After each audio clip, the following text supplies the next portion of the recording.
Thank you for staying with us, and welcome back to Champion News Talk Radio, brought to you by championnews.net.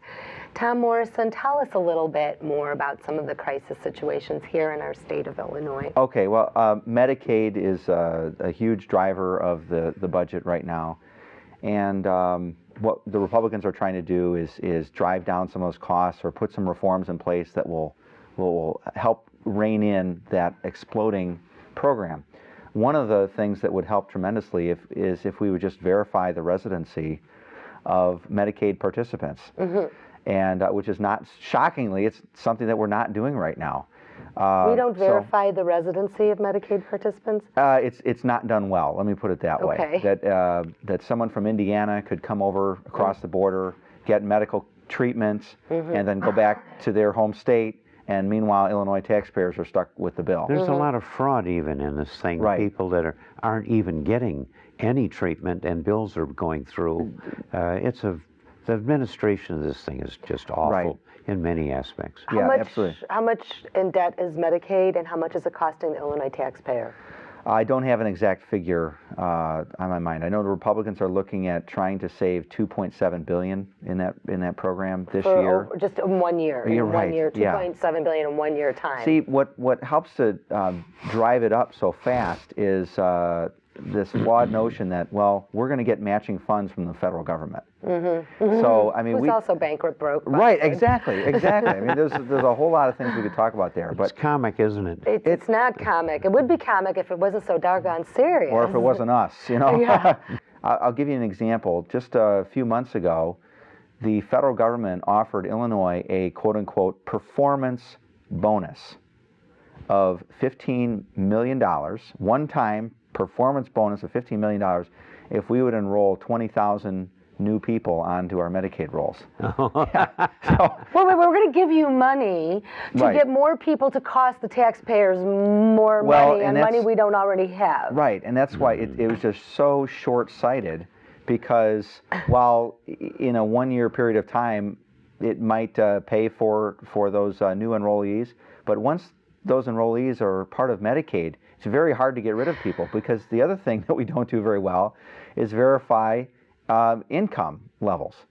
So right now, if someone, let's say they fall into hard times temporarily, they qualify for Medicaid, the state does a horrible job actually of removing those people once they're no longer eligible. So let's say for a short period of time, they're down on their luck, they're not making much money, they get onto Medicaid.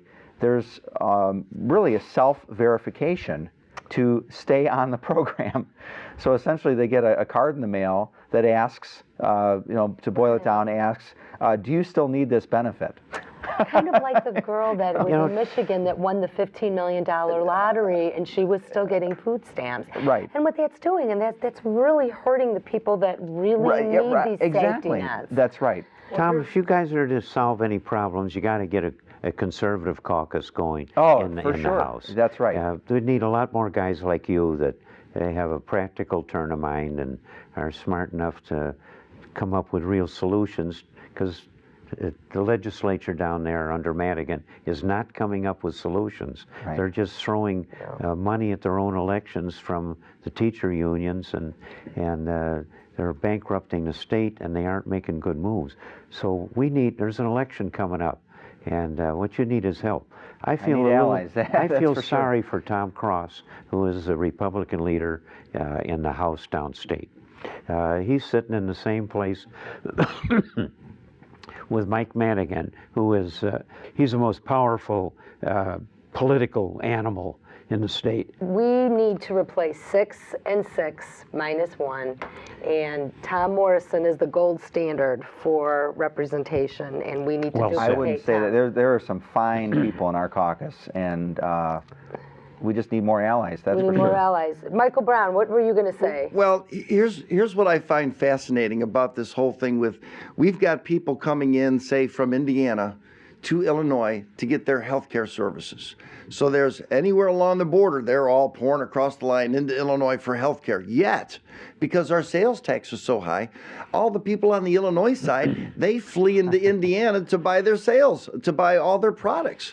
I mean, you go all the way down the line, Indiana, Illinois, you're going to see devastation on one side and prosperity on the other.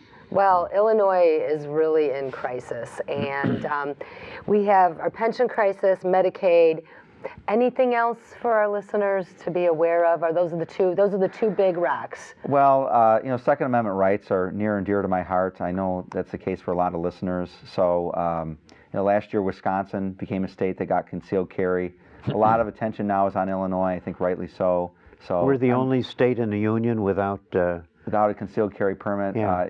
Most people 49 others are on it, and our guys think they're right. Yeah. So a lot of people heard in the news of the city of Chicago entrepreneur, the bar owner or liquor store owner who had an intruder in his home, shot the intruder, not lethally, but just basically made a defense of his castle, so to speak. And we need to stand up for law-abiding citizens. Absolutely. Tom, you are running for re-election this November, correct? Yep. Yeah, that's right. And elections have consequences. How can our listeners help you with your campaign? Well, I've got a pretty good district. I worked very hard to win the seat, and so I don't think I'll have much difficulty defending it. People in my district know how hard I've been working. I'm very good at constituent services. My staff and I are very responsive to our constituents. Even the ones who disagree with us, we at least pay them the courtesy of a phone call back or an email back, and we can have a cordial discussion, a debate, if you will, on those issues. So anyway, and I hear Nike wants you for all the precinct walking you did. You're a Nike commercial. How do we get more people like Tom Morrison into the House and Senate? Be active in this election. Vote Republican. Well, you know what? After the break.